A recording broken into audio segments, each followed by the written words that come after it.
Bismillahirrahmanirrahim. Assalamualaikum warahmatullahi wabarakatuh.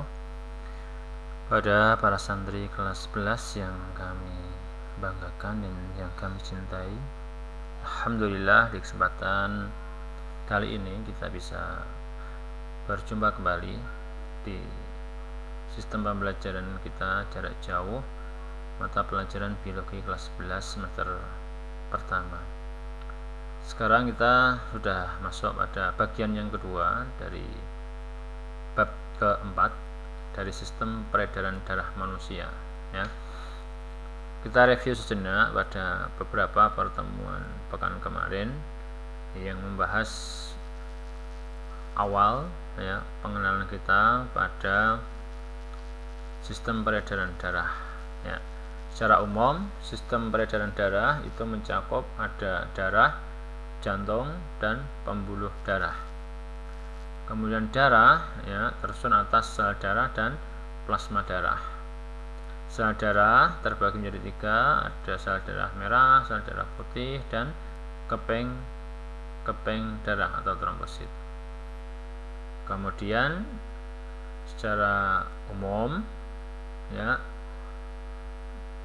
jantung memiliki dua ruang yang terbagi menjadi dua kembali, ya, dua ruang serambi dan dua ruang bilik, sehingga total menjadi 4 bagian. Ada serambi kanan, serambi kiri, bilik kanan, bilik kiri, menjadi 4 bagian ruang jantung. Kemudian yang terakhir pada pertemuan yang lalu telah kita bahas dan telah kita singgung berkaitan dengan pembuluh darah, ya. Pembuluh darah ada 3. Yang pertama nadi, yang kedua balik, dan yang ketiga kapiler. Nah, pembuluh nadi adalah pembuluh yang mengantarkan darah dari jantung ke seluruh tubuh. Sifatnya membawa darah yang bersih, kaya akan kandungan oksigen. Sedangkan pembuluh darah balik itu namanya vena, merupakan pembuluh darah yang membawa darah dari bagian tubuh menuju ke area jantung. Pembuluh darah ini banyak membawa darah kotor yang kaya akan kandungan karbon dioksida. Nah, anakku semuanya yang kami cintai, insyaallah pada pertemuan kali ini kita akan membahas sistem peredaran, ya, darah pada manusia, di mana pada sistem peredaran darah terbagi menjadi 3 bagian, dan bagian yang akan kita tekankan adalah 2 bagian yang pertama, yaitu peredaran darah kecil dan peredaran darah besar.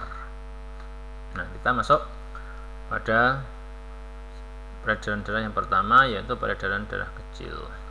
Nah, peredaran darah kecil merupakan peredaran darah yang mana sistemnya itu dari jantung menuju paru-paru, kemudian kembali lagi ke jantung. Demikian seterusnya. Inilah yang dinamakan dengan peredaran darah kecil, ya. Siklusnya hanya dari jantung menuju ke paru-paru. Dari paru-paru darah ini dibersihkan, ditukarlah kandungan oksigen dengan CO2-nya.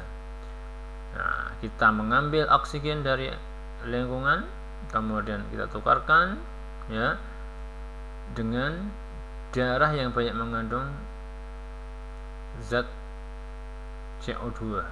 Kemudian CO2 ditangkap, dikeluarkan ke lingkungan. Sebetulnya gambaran dari peredaran darah kecil. Yang kedua, peredaran darah besar. Ini peredaran darah yang membawa darah dari jantung menuju ke seluruh tubuh, kemudian balik lagi ke jantung. Nah, ini yang dinamakan dengan pembuluh darah besar. Kemudian yang berikutnya sistem tekanan darah, ya. Konstruksi otot-otot di bagian ruang bilik jantung itu menyebabkan tekanan pada bilik kiri jantung, ya, sehingga tekanan ini diteruskan ke pembuluh nadi. Nah, sebelum ke pembuluh nadi ada pembuluh nadi terbesar yang dekat dengan jantung. Pembuluh nadi ini dinamakan dengan pembuluh aorta, ya, masih bagian daripada pembuluh nadi.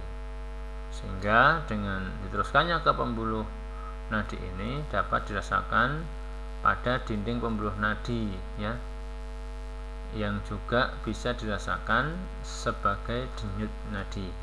Contohnya bisa kita raba pada pergelangan tangan kita di bagian dalam, kemudian di leher kita ya, itu merupakan denyut nadi yang bisa kita rasakan paling besar ya pada sistem peredaran darah, khususnya di area pembuluh nadi. Kemudian yang terakhir pada bagian ini kita tutup dengan alat pengukur darah yang dinamakan dengan sphygmomanometer, yang mungkin sebagian kita sudah ma'ruf ya mengenal alat ini di bidang medis. Dan sekarang alhamdulillah dengan kemajuan ilmu teknologi, alat ini sekarang sudah bentuknya digital ya, tidak lagi dengan menggunakan manual dipompa seperti itu, kemudian diturunkan pelan-pelan sehingga didapatkan angka yang sifatnya ini kadang belum pasti, karena kadang harus didengarkan dulu melalui alat pendengar yang dihubungkan ke tenaga medis, sehingga kadang kurang valid. Nah, sekarang alatnya lebih valid lagi ya, menggunakan digital, sehingga tidak perlu lagi seorang dokter atau tenaga medis menggunakan stetoskop untuk mengetahui kapan berbunyinya tekanan pada alat ini berhenti ya, sehingga didapatkan berapa tekanan darahnya seperti itu. Alhamdulillah anak semuanya yang kami banggakan dan yang kami cintai. Demikian dulu untuk pertemuan kita kali ini. Insya Allah bagian yang terakhir pada sistem peredaran darah kita akan membahas lebih lanjut insya Allah kelainan-kelainan pada sistem peredaran darah manusia. Apa saja kelainannya insya Allah kita sampaikan pada pertemuan yang akan datang. Untuk sesi tanya jawab pada sistem peredaran darah manusia bagian yang kedua ini insya Allah kita buka pada jam jadwal yang telah ditentukan seperti itu. Kurang lebihnya kami mohon maaf. Assalamualaikum warahmatullahi wabarakatuh.